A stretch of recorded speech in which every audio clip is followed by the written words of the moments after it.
Bonjour à tous. Eh bien, cette vidéo va s'adresser particulièrement à tous ceux qui découvrent la CNC, ceux qui voudraient savoir comment ça fonctionne, à quoi ça sert. Je vais vous montrer la mienne, qui est la version 1 de l'invention de Topsy. Je vous mettrai le lien de son site et de sa chaîne YouTube en bas de cette vidéo, et sinon vous l'avez systématiquement sur la première page de mon site. Donc là je vous montre le logiciel avec lequel je travaille, qui s'appelle CNCJS. Voilà. Donc là je suis sous Windows, un petit PC Windows, mais à savoir qu'il fonctionne aussi sous Mac et sous Linux. Je vous montre la bête. Voilà, donc c'est une table mobile. Comme vous pouvez le voir en bas, il y a des roulettes. Le champ de travail représente une cote de 1025 en X et 1100 en Y. Pour le Z, c'est environ 70 mm maximum. Ici, vous voyez la probe.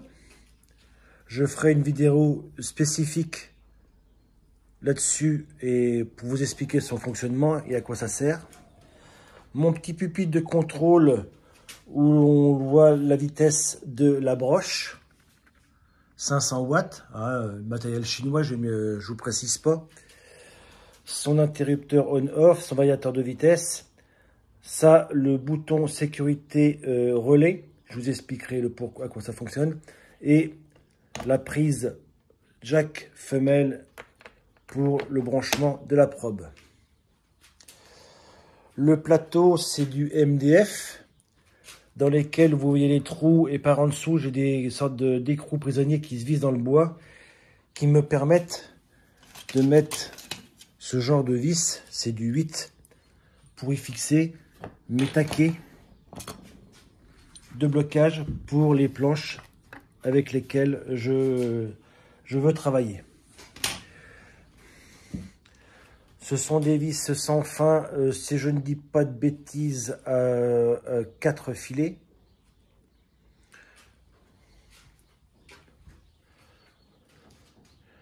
L'armature, donc c'est du profil aluminium, dans lequel j'ai fait une rainure en V pour que les roues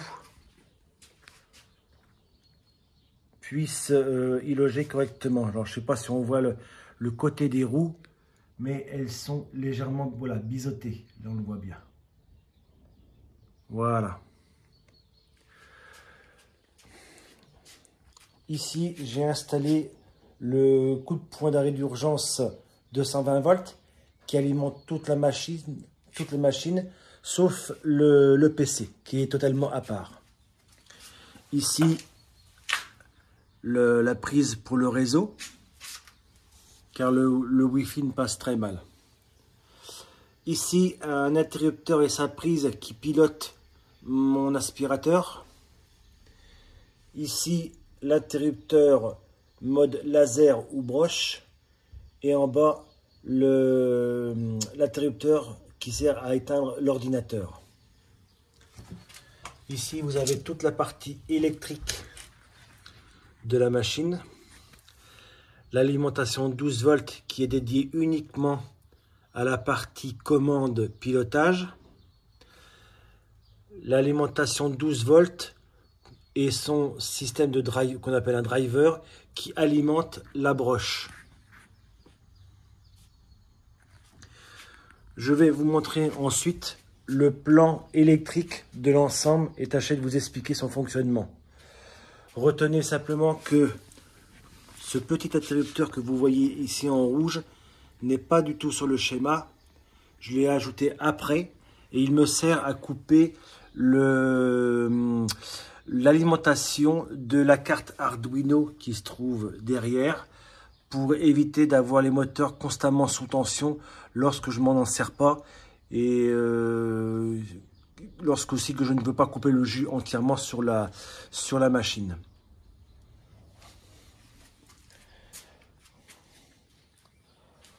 Donc ça, et ce fameux bouton-là et la prise ici. Voilà. En sachant que ça et ça, on ne le voit pas sur le schéma, c'est indépendant, car ça ne sert que pour la machine. Et l'ensemble de ces trois, donc le pupitre, l'interrupteur et le variateur, viennent se brancher directement sur le driver via cette connectique en bas. Étant donné ici que vous avez bien sûr la puissance. Voilà, je vous montre dans la foulée le schéma électrique.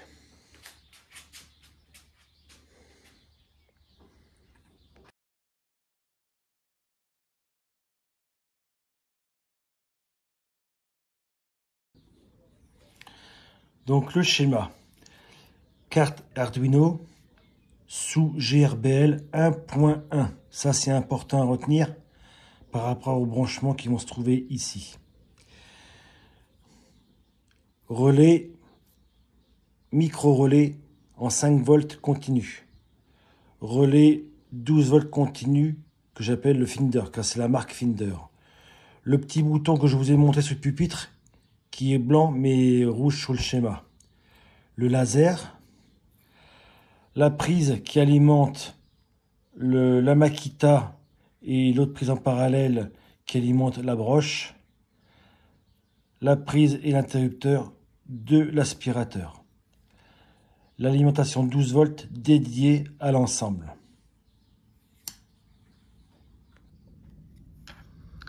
Voilà, on va faire un peu de détail au niveau des alimentations.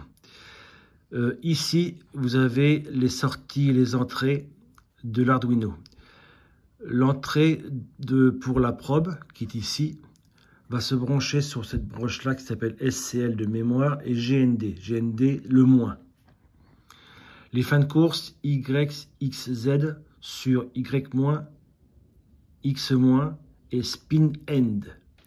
En sachant que le Z+, lui, en fin de compte, est le pilotage du micro-relais et autres qui va me faire l'alimentation de la broche ou de la Makita. Pourquoi c'est inversé? C'est à cause de GRBL 1.1. Sous une version antérieure, ce n'est pas inversé. Ici, j'ai 3 fils, rouge, bleu, vert. Le rouge, le plus 5 volts, le bleu, le moins, le GND, le moins, et le vert, le Z+, ou le pilotage. Pilotage qui vont venir sur le relais micro 5 volts, ici, via l'interrupteur laser broche. Simplement donc, le fil vert va sur le commun de mon interrupteur, une sortie sur le micro-relais et une sortie directement sur l'entrée du pilotage de mon laser.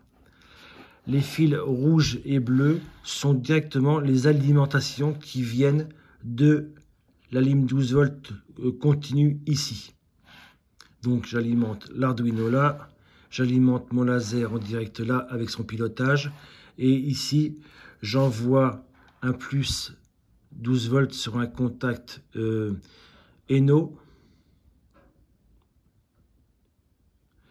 qui va se transformer NF pardon, qui va se transformer en NO quand celui-ci aura commuté via le pilotage de l'Arduino.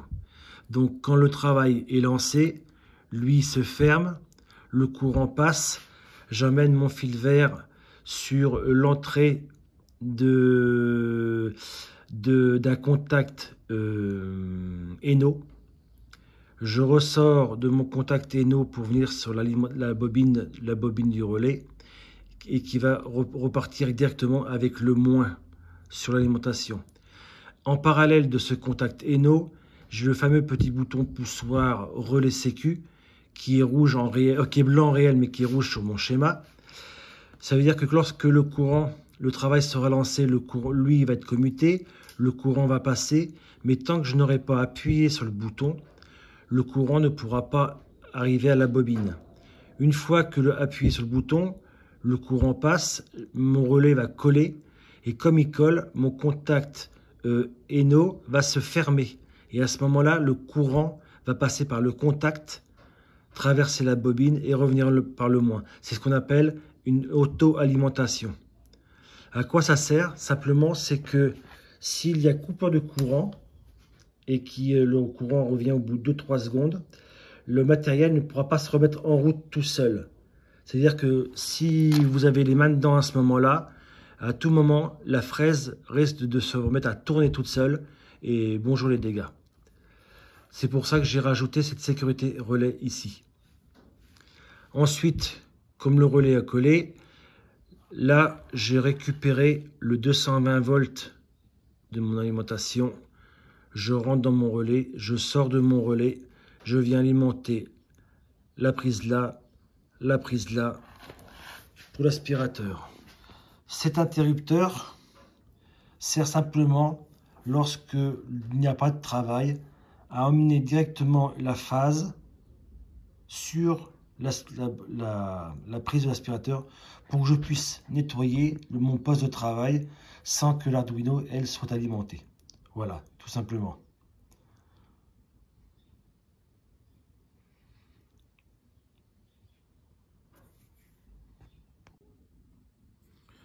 En plus, ici, vous avez ce fil violet qui est ni plus ni moins la commande interrupteur du driver de la broche que je vais vous montrer après.